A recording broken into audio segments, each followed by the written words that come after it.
Hello everyone and welcome to a new speed build.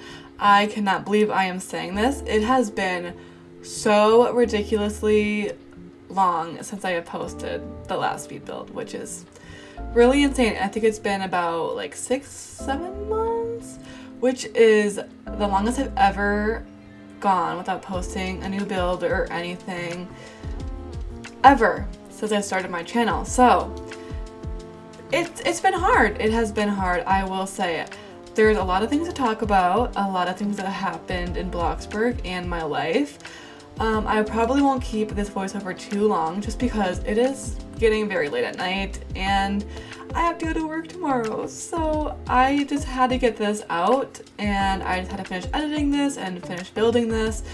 And I am so glad that this build is done. I don't even want to talk about how long this build has taken to build, and when I first started it, like, it's actually been ridiculously long. I probably should be building and releasing fall builds, but this build is from spring pretty much, but I'm going to not call it spring because obviously it's not spring anymore and it's just not it, but it's just a cute little cottage and I'm obsessed with it. I love it.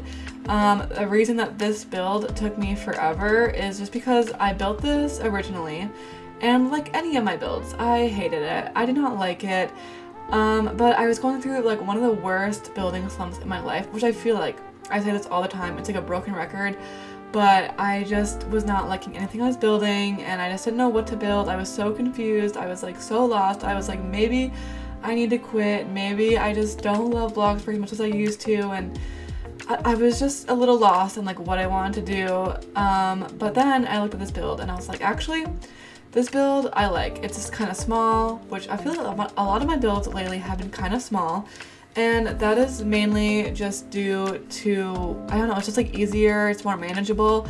And with this build is going to be small, it's going to be so cute. I'm inspired to build it and I was just so happy.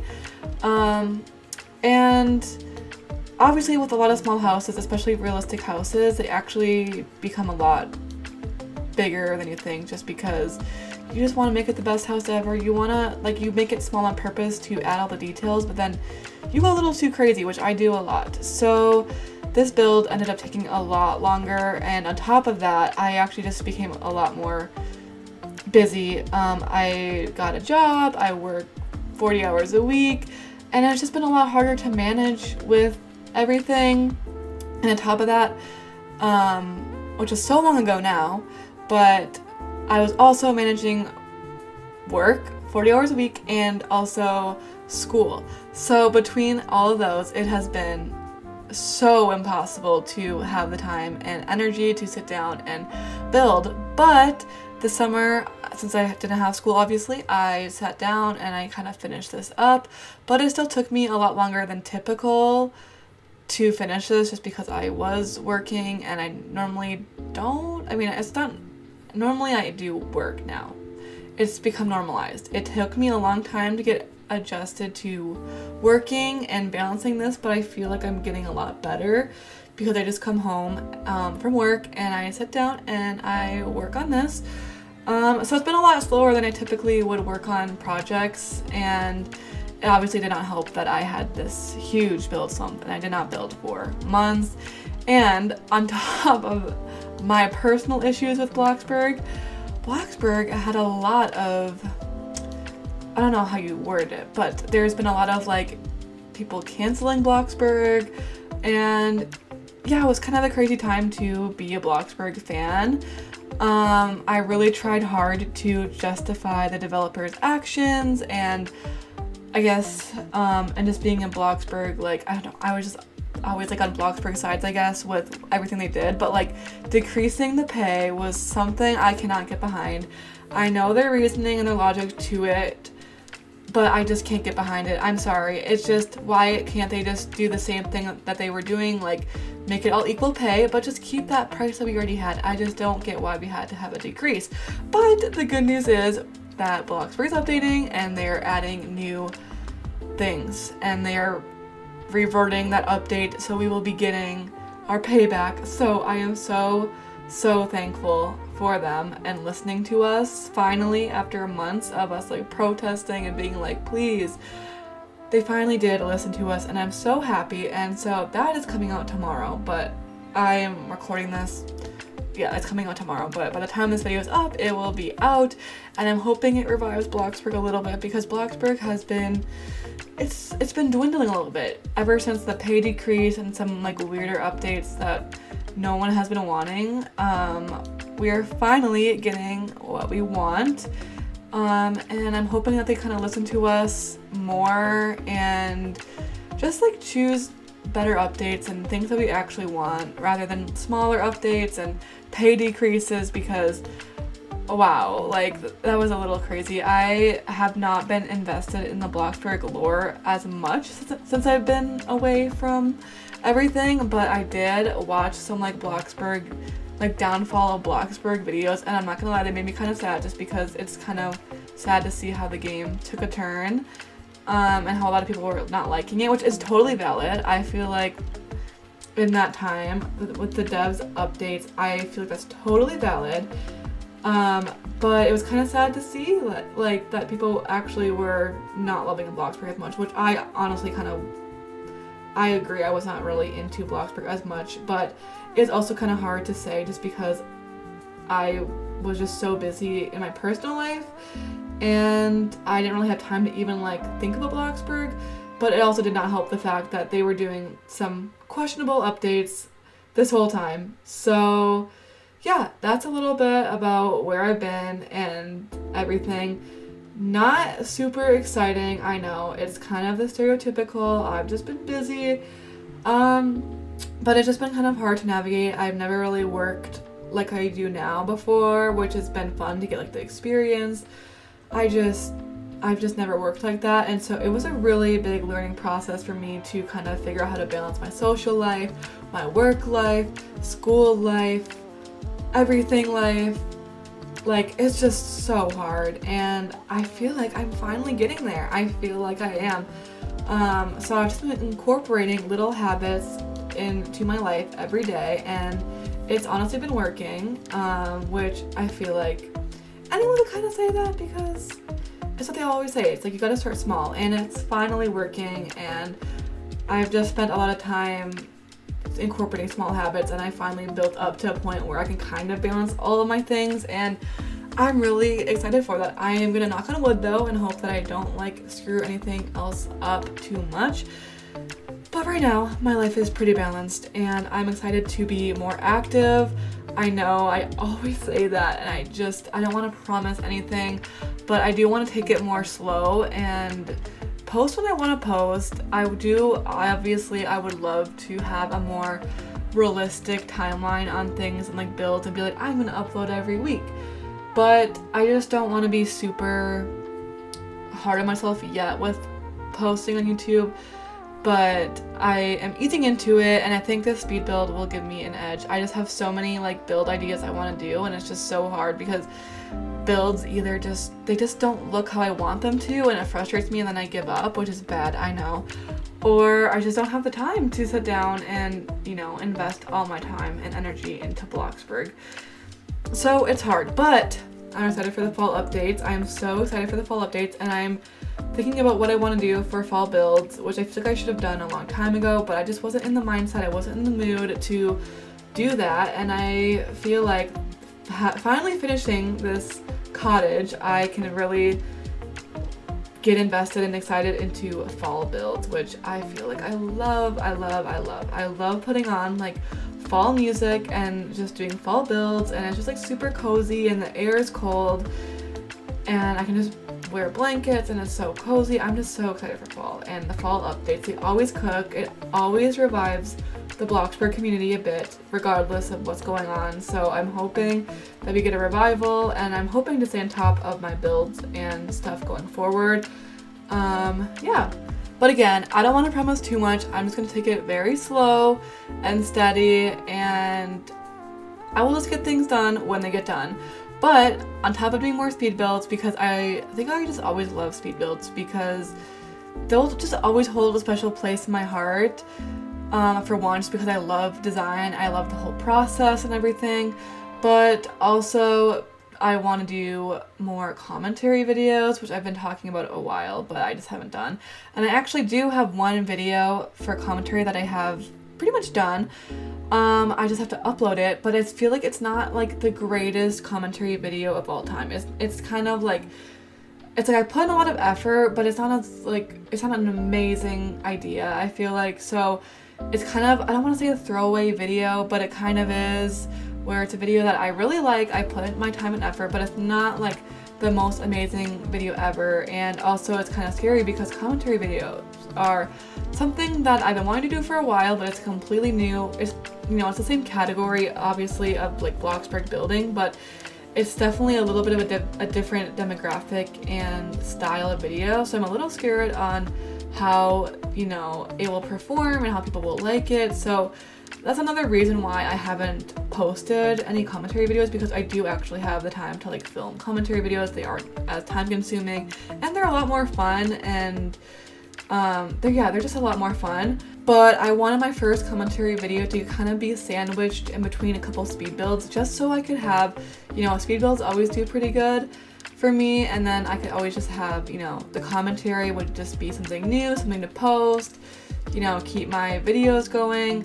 And then, you know, maybe it does really well and I'm like, I want to do more, and I definitely am not going to let one commentary video dictate if I want to do more or not, but I just thought it would be a good idea to kind of sandwich it in the middle of 2 speed builds, so, or at least just one, so then it's just not like completely killing my channel, because I just don't want to do a really kind of a mid commentary video and then it does so poorly and I haven't posted in forever, so then it just looks extra bad.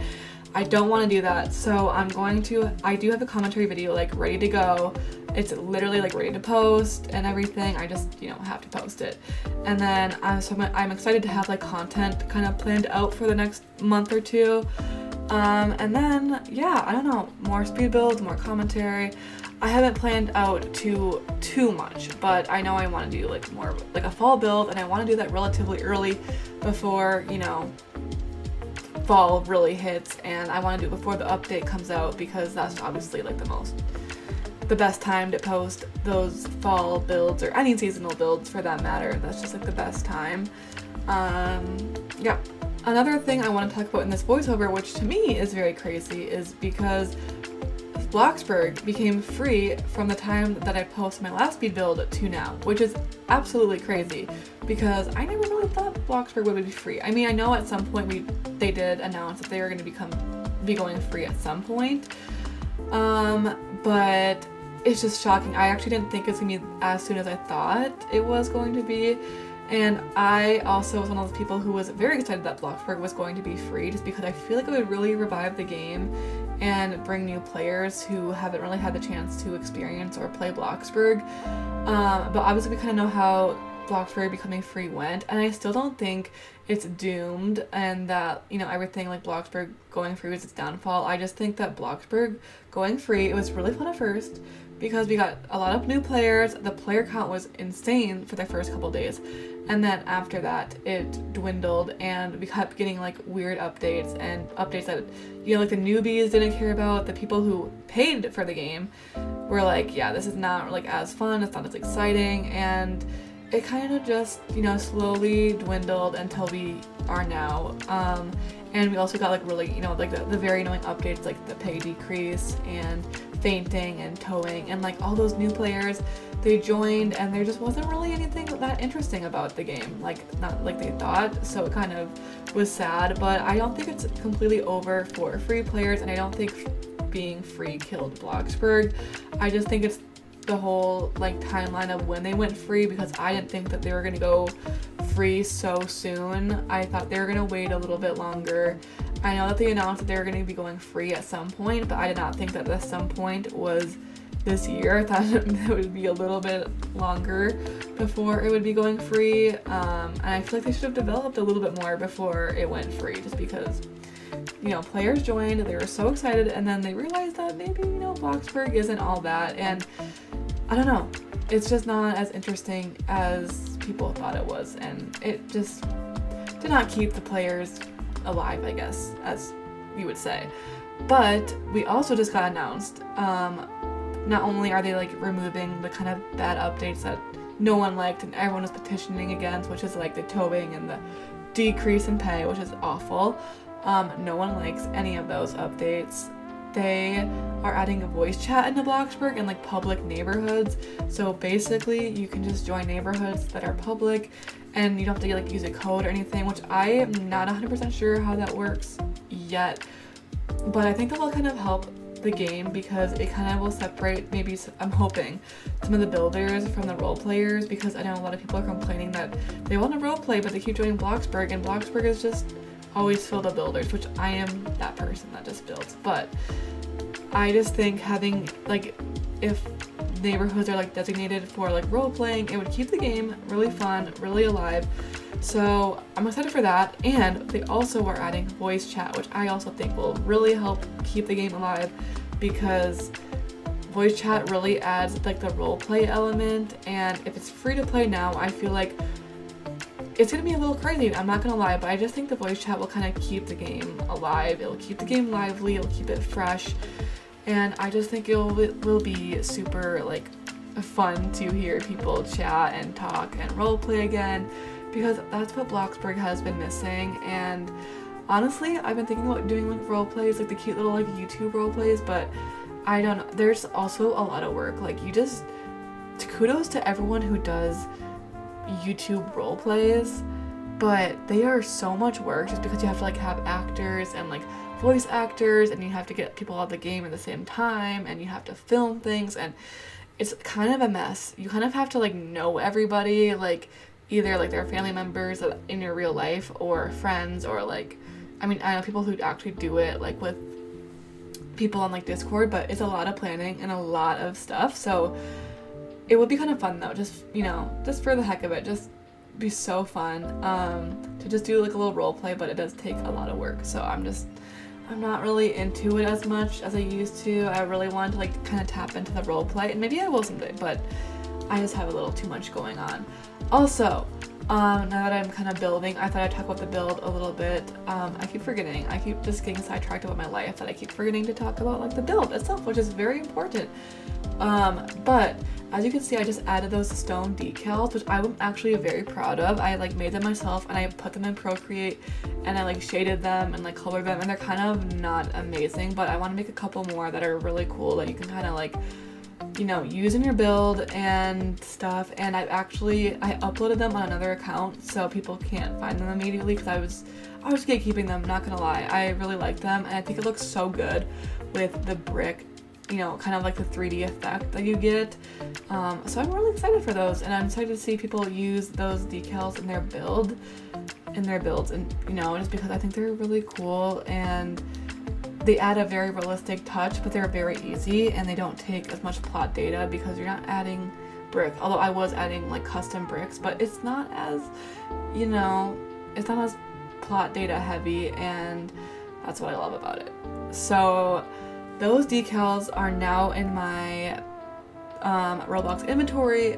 Follow me below. You have to follow me if you want to access it and see my inventory.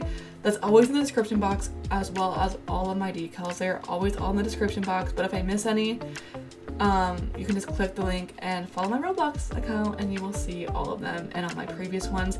And also, if you follow my Roblox account and go look at my decals and you stalk me, you might be able to tell what I build before it even gets published, because you might be able to be like, oh, that looks coquette, oh, that looks cottagecore, and you might be able to predict some of my builds before they come out, which is kind of cute.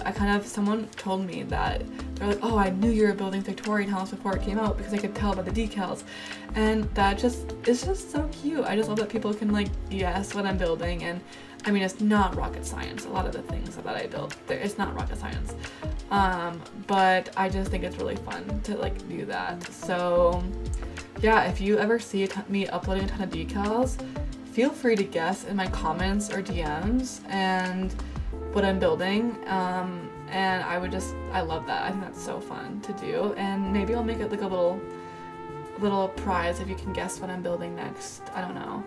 That just reminded me of Dress to Impress, which has been all the rage, and I've even been seeing a lot of Bloxburg YouTubers kind of switch over to Dress to Impress, which is honestly so real because I love Dress to Impress and I think it's so fun, and I kind of want to do a little bit of Dress to Impress videos, and I already have a couple ideas on how I can kind of mesh Bloxburg and Dress to Impress together, but I really love it. Obviously I don't want to do it right now just because, you know, I still want to stick to Bloxburg, but I do have some ideas for Dress to Impress to kind of make it fun and, you know, just fun, and kind of mix both of my favorite things, both of my favorite Roblox games together. So we'll see. Maybe you'll see some Dress to Impress content. I know they have been going crazy, insane. So yeah, I'm just throwing it out there that I might do some Dress to Impress videos. So if you're like, what in the world? That's why. But it'll be kind of tasteful, and you'll see. I already have this idea in my head of what video I want to post, and for Dress to Impress and Bloxburg, and they're very related, so it will work together nicely, but I just don't know when I'm gonna post that or, you know, do it. I don't know. I just have so many ideas, and there's just not enough time to like do them and implement them into my life, but I just have so many ideas that I want to like do. I just love creating videos so much, and I love YouTube so much, and I'm just so grateful that I get a platform to post and just kind of do whatever I want. And I don't know, it just makes me so happy, and I really miss YouTube so much. Like, I'm kind of kicking myself a lot because I let it go so much and I didn't post, but I really love it and I really want to post. So I am going to keep posting and keep going and doing my thing, and yeah, I don't know. I'm just super excited to be back and active, and also be posting on TikTok and shorts and reels. I have so many content ideas. I already have everything written out on like all the TikToks I want to film and stuff, so I'm super excited to be active, but I just don't want to kill my active era so soon. So I'm hoping that I can stay active and keep posting and balance everything in my life, which I think I'm doing. I know I keep saying that, but I think I'm getting to a point where I feel very confident that I'm balancing everything in my life. So we're gonna keep it going. We're gonna keep the good vibes going, and I'm gonna keep posting. But with keeping the good vibes going, I think I'm gonna end the voiceover here, just because it's not even that late, but it's super late for me. I normally don't work at this time of day, so I'm very tired, and I have to finish editing this video before it goes live. And I'm singing concert tomorrow, so I can't work on this video tomorrow. I have to like upload this tonight. So I'm going to finish editing this video, hopefully get done fast, and I'm going to upload this video ASAP, and I will see you guys in the next voiceover. Bye!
Bye!